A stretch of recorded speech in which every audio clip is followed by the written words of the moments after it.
Magandang hapon mga ka-happy hour. Narito ang mga balita para sa MBC TV Network News Update 5 PM edition. Bilang ng nakumpletong classroom sa ilalim ni Nooy DepEd Secretary Sara Duterte, 172 lang mula sa 6,379.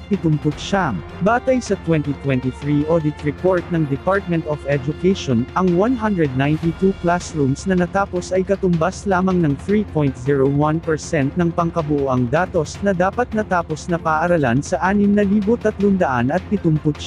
Ayon sa Commission on Audit, ang delay sa konstruksyon ng classroom ay dahil sa realignments gawa ng mga modification sa disenyo ng mga proyekto.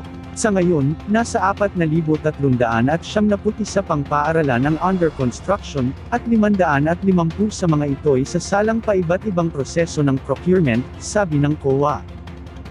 Samantala, public school teachers, iba pang empleyado ng DepEd, makatatanggap ng dagdag sahod ngayong Setyembre.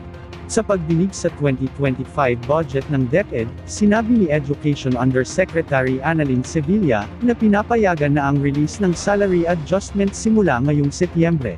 Ayon kay Sevilla, may 3 rehiyon ng kumpletong nakapag-release ng salary differential, 5 rehiyon na nakapagbigay ng partial payments at ang nalalabing-6 na rehiyon ay pinoproseso na rin. Tinukoy din ni Education Secretary Sonny Angara ang sinabi ng Department of Budget and Management na pwedeng gamitin ang savings ng ahensya para mas mapabilis pa ang pagbigay ng taas sahod at papalitan na lamang ito.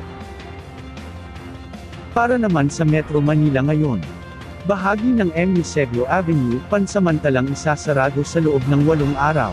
Ayon sa abiso ng Pasig City Public Information Office, magkakaroon ng 6 na oras na pansamantalang isasarado sa bahagi ng M. Eusebio Avenue mula Jenice Avenue Extension hanggang Sapang Pahilaga sa Barangay San Miguel, Pasig City. Ito ay dahil sa dismantling ng overhead safety protection.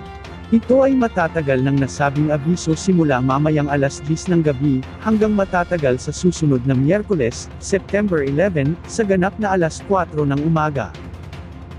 Ating alamin ang mga latest update mamayang alas 5:30 ng hapon, sa programang Metro Manila Ngayon, Afternoon Edition. At yan ang mga balita para sa MBC TV Network News Update 5 PM edition. Samahan ninyo kami bukas mula alas 9 ng umaga, hanggang alas 5 ng hapon.